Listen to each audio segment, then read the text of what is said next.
ఈ బోర్డులో ఈ టీవీలో వచ్చి audio problem.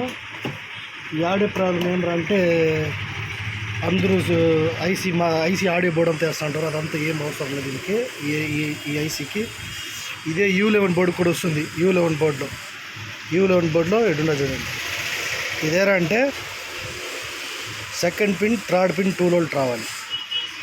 Second pin, third pin 2 volt అంటే చూపిస్తాను చూడండి. నేను ఇప్పుడు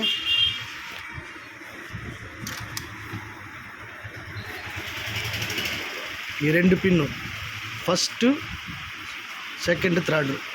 ఫస్ట్ వదిలేసినాను, సెకండ్, థర్డ్ 2 కలిపి సాల్డరింగ్ చేసినాను. ఈ 2 కలిపి సాల్డరింగ్ చేస్తే ఆడియో వస్తుంది. మీకు ఈ సౌండ్ కూడా పెట్టి చూపిస్తాను చూడండి.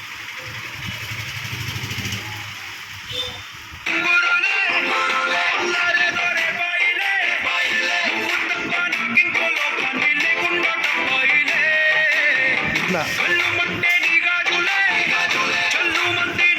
చూపిస్తాను చూడండి. ఇట్లా ఫస్ట్ వదిలేసి సెకండ్, థర్డ్ 2 లెగ్స్ ఒకే 2 జాయిన్ చేసి సాల్డరింగ్ చేస్తే ఆడియో వచ్చేస్తుంది. ఈ ప్రాబ్లము ఆడియో బోర్డు అంతా ఏం వేయాల్సిన అవసరం లేదు. ఆడియో రాకపోతే ఈ బోర్డుకి U11 బోర్డుకి 2 బోర్డులకి